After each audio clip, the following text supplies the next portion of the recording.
Step this way, lovers of the loathsome, as I lead you into my cave of lurking shadows and demonic dabblings. Gather round the cauldron while I boil up a beastly brew I call. In the mind's eye, my thoughts like fires in the cities. Shadows and red embrace the same. Hey guys, welcome back to two half-assed reviews. Half-ass reviews from hell. Yeah, the one and only. Week 2, I think. Yeah, Is there it's our second time. I am Ghoul. I'm Skidgore. What's going on, guys? Let's get right into this one. I'm going to start off with a movie called The House of 100 Eyes.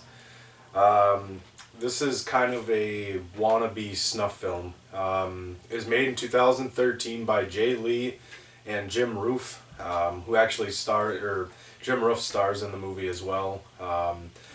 Basically, it's kind of one of those movies where a couple, an older couple they make snuff films for sale to sick, perverted people, and they want to do the first triple kill in one night.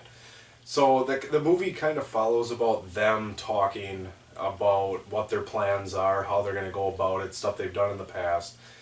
And yeah, it's one of those things where it has good qualities to it, but I think it's a slow burner for sure. But I think the payoff is not what I would expect. It all has practical effects, which is a plus for us. I mean, we love that. But I would say if it's one of those movies where it has the good stuff, it has the bad stuff, and there's a lot of unnecessary things to this movie. It's got if you watch a paranormal movie and this camera starts having that weird sound, it's the sound's getting all screwed up. It's got a lot of that going on. There's 15 different camera angles in one room kind of deal. Good golly. So it definitely has things that are unnecessary, and if they were going for the snuff film aspect of it, I think they kind of lost that in quite a lot of the movie. But not to say the acting's pretty decent. I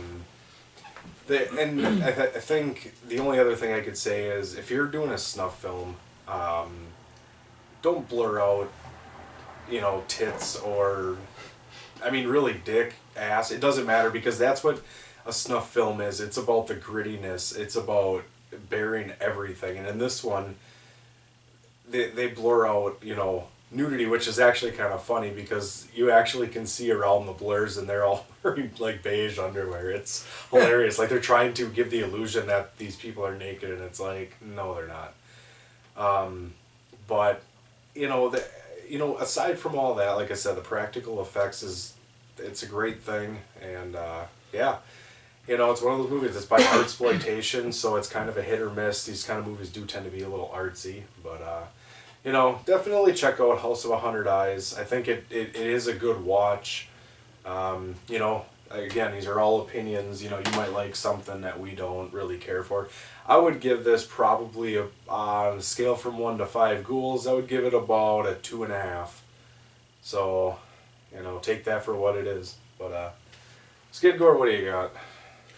Well, this week I got a real 70s classic. From 1971, we have Let's Scare Jessica to Death, directed by John Hancock, who I believe's only other horror credit is Wolfen, which is about wolves, obviously.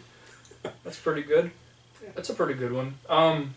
Let's Scare Jessica to Death is really psychological horror at its best, I would say. This girl named Jessica was recently released from an institution for a nervous breakdown, and her husband, Duncan, takes her to a secluded farmhouse in, I believe it's Connecticut, to start over, to a new life, I guess. And he also brings along his friend Woody to help him with the orchard. And this house has kind of a dark past. Abigail Bishop drowned in the lake in her wedding. Or she never got to wear her wedding dress because she drowned in the lake before her wedding. And the locals claim that she comes back as a spirit, a malevolent spirit, a vampire, if you will. And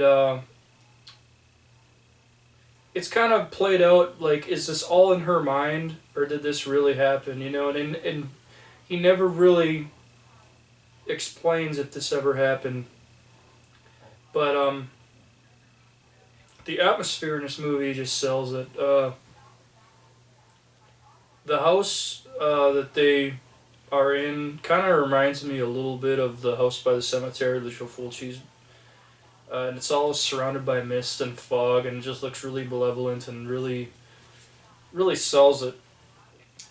And you kind of can think that there's horrible things happened in this house prior and stuff like that. So, and the town people are really,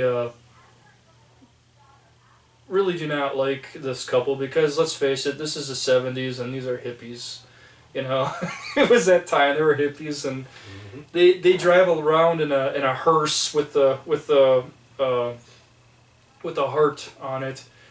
You know, and the town don't take too kindly to that. It's a small town, and they don't like hippies, obviously, or young people even. So they attack them anytime they can get in. It's just the locals all have they're all bandages, and they all have these scars on them. And you find out later in the film why that is, and I'm not going to give that away in case you've never seen the film. But it's really an ending that really you remember. Like, I remember the first time I saw that scared Jessica to death. I was really amazed at how creepy it really was. The scene in the lake probably is the one that stands out the best for me. You know, Jessica's swimming in the lake, and she sees this, you know, white figure under her, which, you know, turns out to be the Abigail, and just beckoning her to come with her, and it's just really creepy. The music, the score, the sounds, I mean, everything in this movie is great. Really good psychological horror film from 1971, Let's Scare Jessica to Death. Jessica's played by Zora Lambert, and I think she's a really good actor. She kind of overdoes it at times. It's very obvious, but I think for the most part she's really good. And I don't remember the woman offhand that plays Abigail, but she's really good and menacing as well. And it's just a really good movie. Kevin O'Connor's in it as well. It's a really good played out movie, and I would probably give it about, on a Skidgore scale, I'd probably give it about a 4 out of 5. But I would definitely check out the atmospheric Let's Scare Jessica to Death from 1971, directed by John Hancock. Really good movie, guys. Check it out. Alright, guys, that'll put us at the end of this week, so tune in next time, guys. We bring you some more films from the underground. Thank you guys for watching. He is Cool. And I'm Skidgore. We'll see you guys next time. Thanks for watching Half-Assed Reviews from Hell. Later. Cheers.